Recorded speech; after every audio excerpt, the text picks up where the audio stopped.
كده برضو تسيبيني بعد كل الحب اللي حبيتهولك، بعد كل العمر اللي اديتهولك، بعد كل الاندومي اللي اكلتهولك.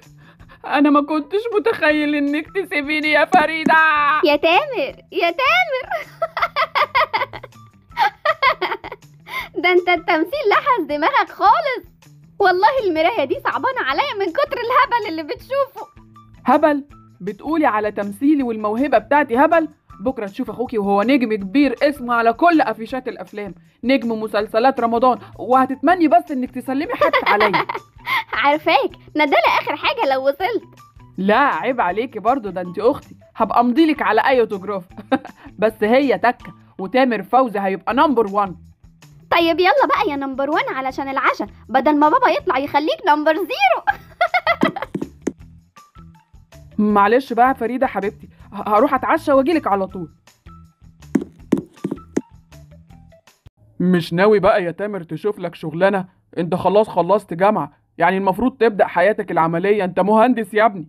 ما حضرتك عارف يا بابا، انا حلمي من وانا طفل ان انا اكون ممثل مشهور.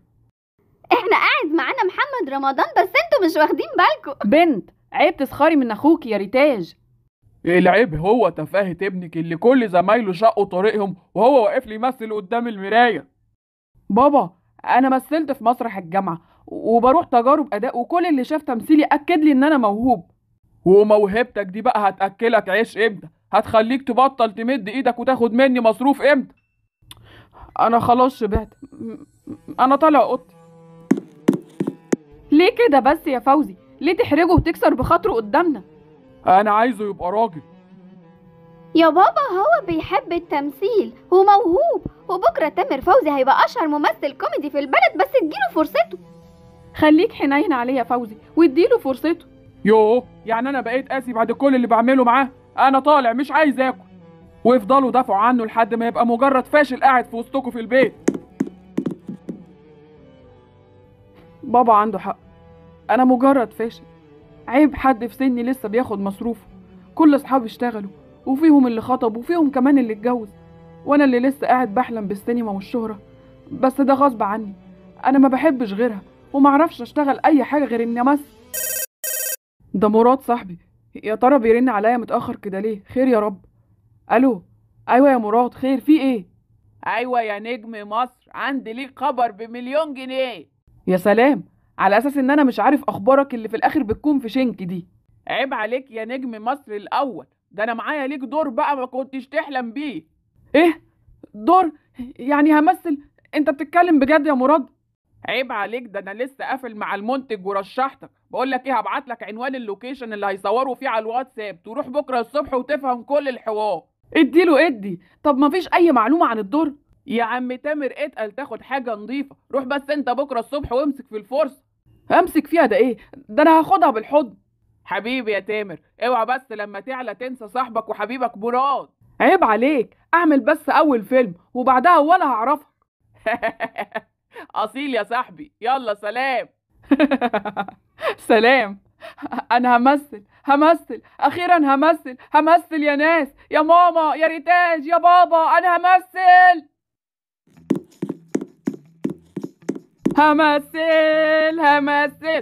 اوه بجد؟ بتتكلم جد يا تامر؟ بجد طبعا يا ماما، بجد. وانا ابنك صغير ولا ايه وهيهزر وكلام من ده؟ يعني بكره عندي كاستنج بقى يا ست الكل. اوه مش ممكن، اخويا بقى نجم مشهور، اقل من ايفون يا تامر هدية انا مش هقبل. فين السيناريو؟ لسه التفاصيل بكره يا بابا الصبح لما اروح. يبقى ننتظر لحد ما تستلم السيناريو وتشوف دورك ايه، وهل اصلا المخرج هيقتنع بيك ولا لا. هو مش سلق بيض يا ابني. بطل بقى يا فوزي تحبط في الولد، خليه فرحان ومبسوط. عادي يا ماما، انا لسه فرحان ومبسوط، وبكره اثبت لبابا ان انا موهوب فعلا واستحق اكون زي ما بتمنى. هنشوف.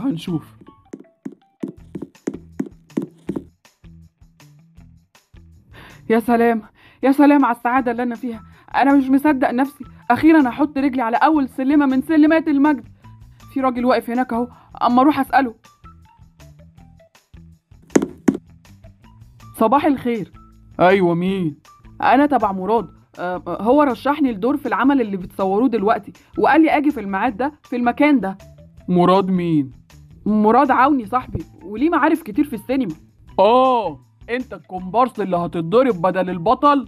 ايه كومبارس؟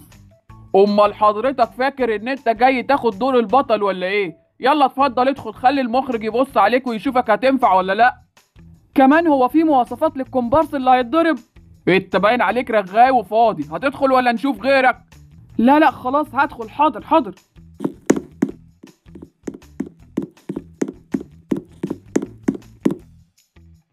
يا جسمي مش قادر.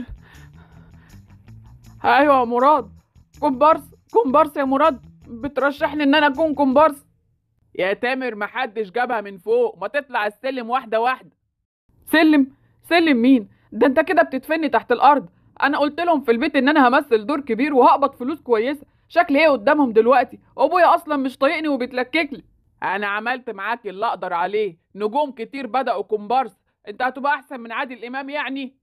بابا مش هيصبر عليا، بابا هيدمرني لما يعرف ان ابنه خريج الهندسه وافق ان هو يكون كومبارس مقابل وجبه في اليوم. عافر ورا حلمك يا تامر، يا تروح تشوف لك شغلانه في الهندسه، انا كده عداني العيب، سلام يا صاحبي. انا احسن حاجه ان انا اكدب عليهم في البيت وما اقول لهمش الحقيقه، واوهمهم ان انا فعلا نجم مشهور لحد ما ابقى نجم مشهور في يوم من الايام.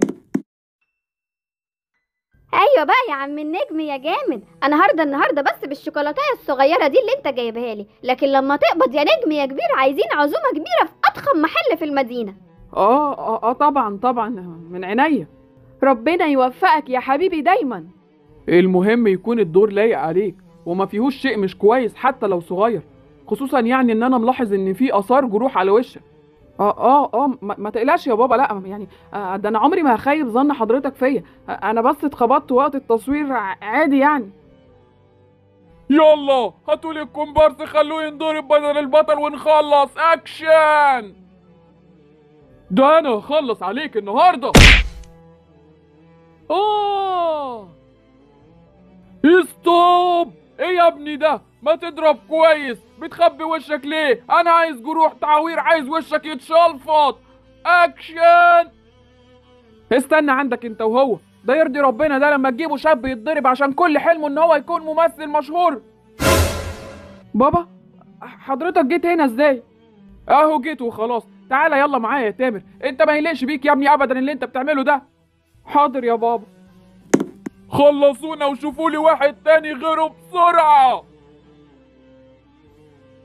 أنا آسف يا بابا، آسف، بس ما كانش قدامي إلا كده، كان نفسي أحقق حلمي وأكون ممثل وأثبت لحضرتك إني مش فاشل.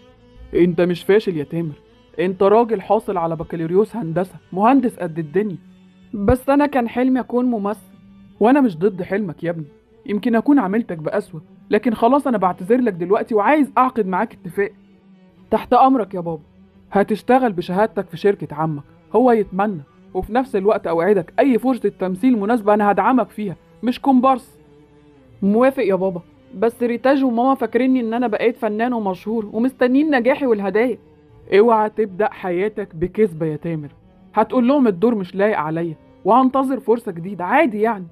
ماشي يا بابا اتفقنا، على فكرة أنا بحب حضرتك قوي. طب ها يا فنان، هم قبضوك علشان تحاسب على القهوة ولا كله كان ضرب بس؟